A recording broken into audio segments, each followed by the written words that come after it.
네, 여러분 안녕하세요. 팽리장입니다. 근데 장이 좀 나아지고 있죠? 그죠? 제가 1번 포인트 체크했었던 포인트 일단은 이탈을 한번 했고, 지금 같은 경우에는 사실 좀 급하게 올렸다가 다시 내린 다음에 약간 횡보하는 분위기, 지금 42.5에서 횡보하는 분위기를 풍기고 있다라고 볼 수가 있고요. 뭐 이 부분에 가격이 걸쳐 있기 때문에 여기 저항을 돌파를 실패했다라기보다는 일단 저항은 돌파를 했고 이 지점에서 횡보 나오면서 지지받고 다음 두 번째 타겟인 44.5나 한 45K 부근, 이 부근 터치할 수 있는지 여러분들 관찰하시면 될 듯합니다. 그래서 비트코인으로서는 42.5K 안착 나오는지 보셔야 되고요.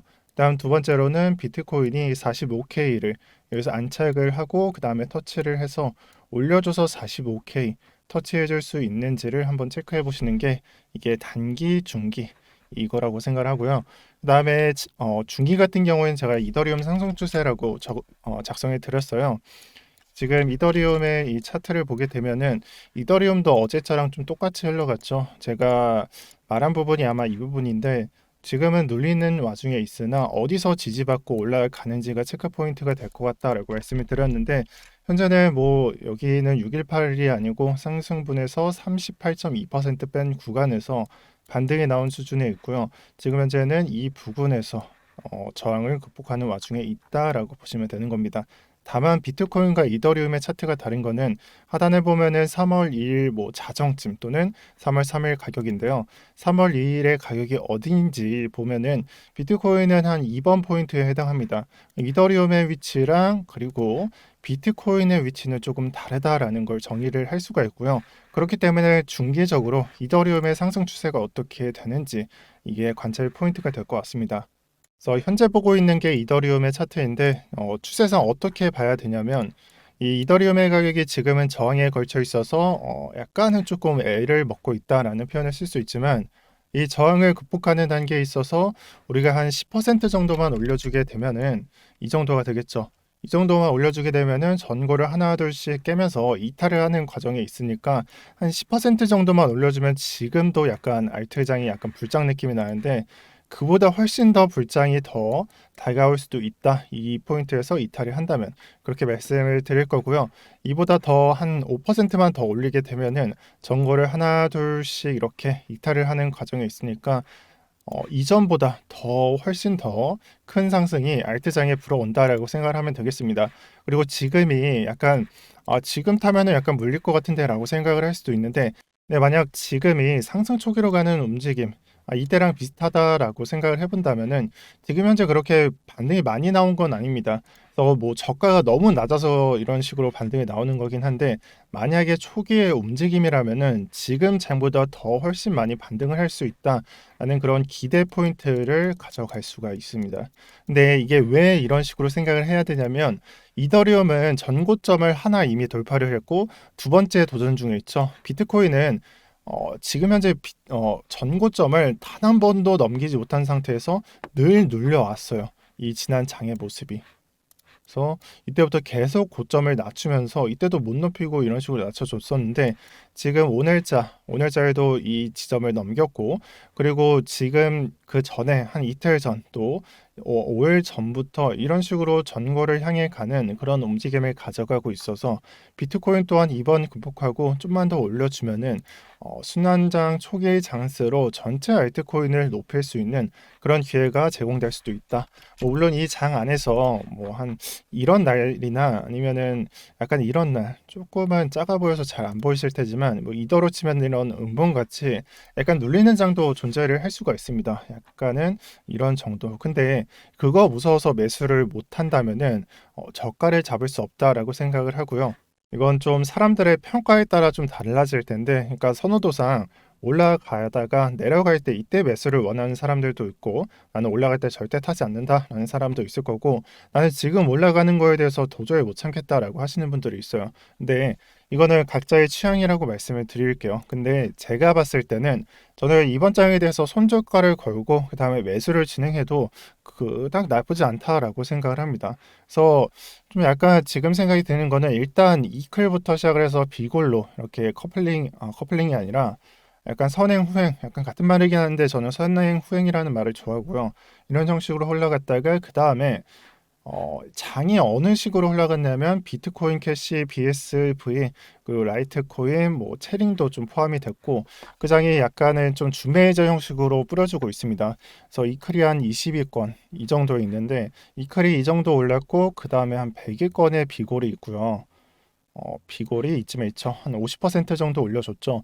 그리고 그 다음에 좀 안 오른 놈들 있죠. 근데 그 중에서도 약간 구코인, 구준메이저 코인들로 상승분을 약간 좀 순환시켜주고 있다라고 평가를 할 수가 있겠습니다. 그래서 아까 말씀드렸던 게 라이트 코인이 있었고 비트코인 캐시, BSV, BK가 있었고요. 여기 있죠.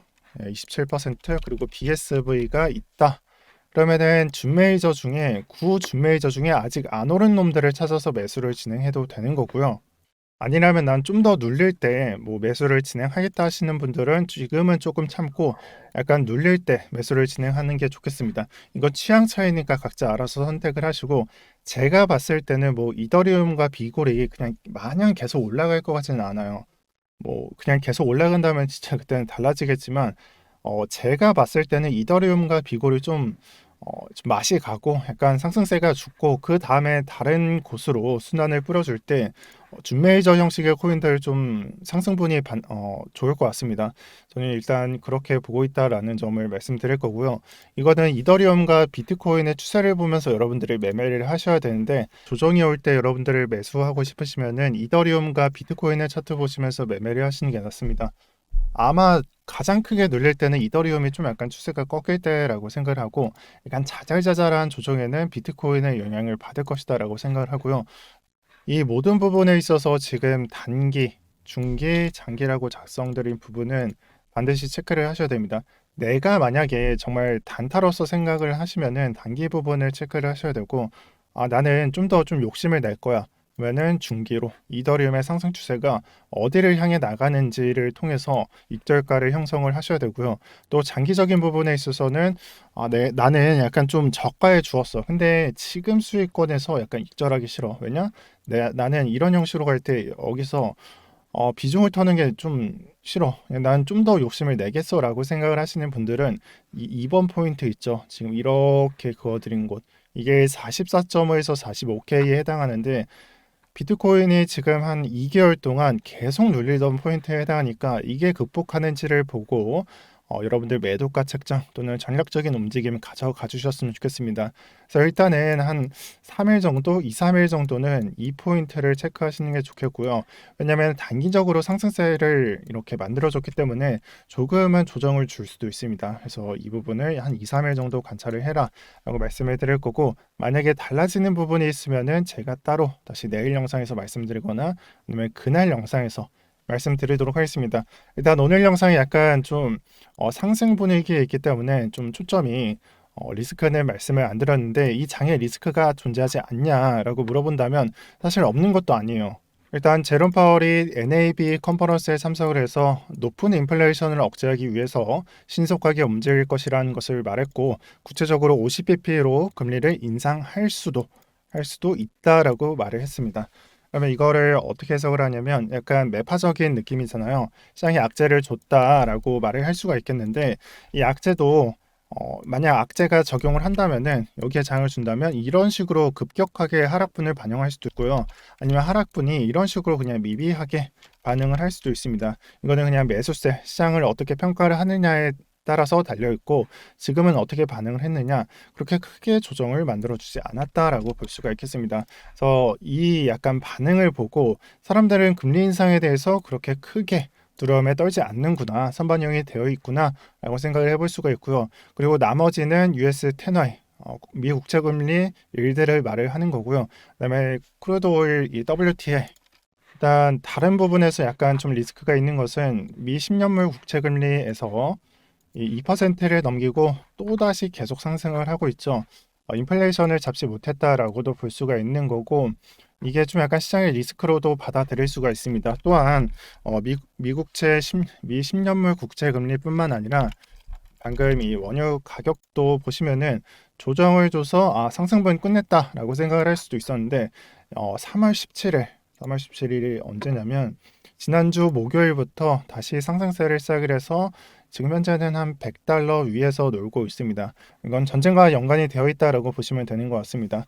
그래서 제가 아까 보여드렸던 그 차트에서 나스닥은 우리가 좋게 받아들여도 되고, 그 다음에 미 10년물 국채금리야 그리고 WTI 이거는 약간 좀 리스크로 생각을 해야 된다라고 말씀을 드리겠습니다. 근데 이런 악재들이 있고 이렇게 좀 약간 리스크가 있는데도 비트코인의 추세가 죽지 않고 있죠. 이 부분은 저는 좀 좋게 받아들여도 좋다라고 제가 좀 코멘트를 달아드리겠습니다. 자, 그리고 지금 현재 제가 주목해야 되는 내용이 있다라고 생각하는 거는 루나가 예전에 12조 정도 비트코인을 매수하겠다라고 발표를 했고요. 오늘자 오후 12시에 비트코인을 매수했다. 약 1,400억, 1,500억 정도가 되는 건데 내 시간을 보게 되면은 12시 이 부분이죠. 루나의 매수로 인해서 상승이 나왔다라고 생각을 해볼 수가 있는 거고, 그러면 이게 끝이냐? 루나가 이번 매수로 끝이냐라고 생각을 해본다면 여기서 다 익절하는 게 낫습니다. 근데 그게 아니죠. 제가 말씀드렸던 부분은 이 10 빌리언 한 이 금액이 한 12조 이상 그 정도가 되는 건데, 우리는 앞으로 비트코인에 대해서 이 루나 프로젝트 안에서 약간 준비금 개념으로 10 빌리언 정도를 매수를 하겠다, 12 정도를 매수를 하겠다라는 걸 발표한 직후에 첫 매수에 해당합니다. 그래서 굳이 계산을 해본다면은 12조고요. 이게 한 1,400, 1,500억이니까 한 1%라고 생각을 하시면 되는데 1%에 대한 영향도가 한 이 정도가 됩니다.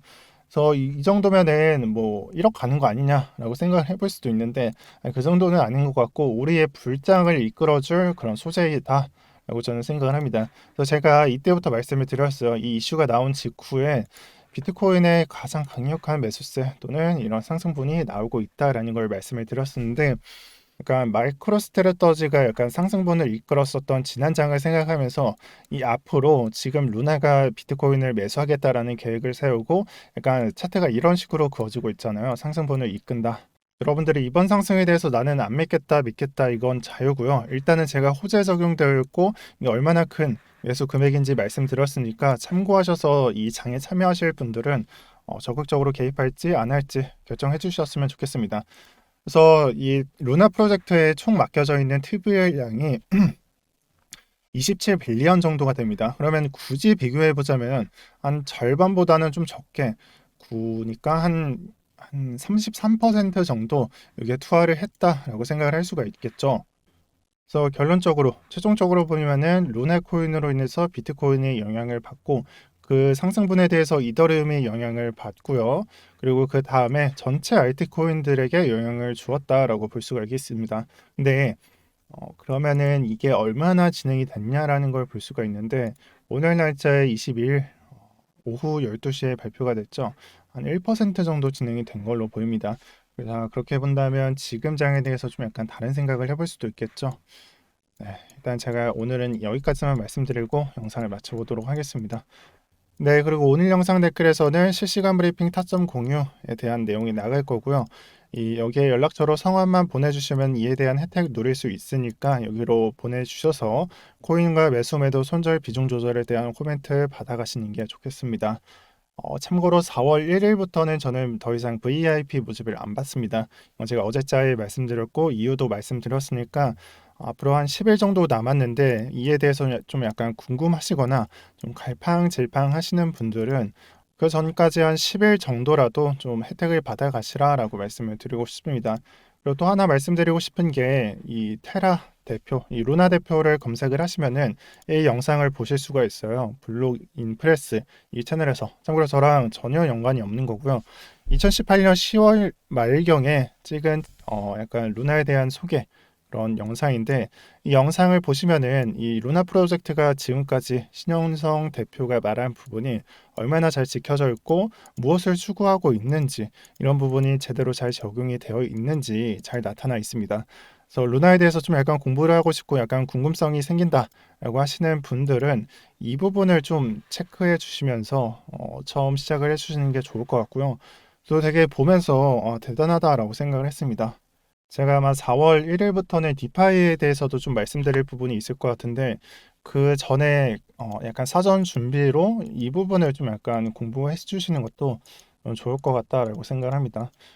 이 대표가 어떤 거를 생각하고 루나를 만들었고 그다음 스테이블 코인에 대해서 어떻게 생각을 했었는지에 대해서 좀 공부를 해오시는 게 저는 좋겠다라고 말씀드리면서 영상 마치도록 하겠습니다. 오늘도 편경장이었고요. 시청 감사드립니다.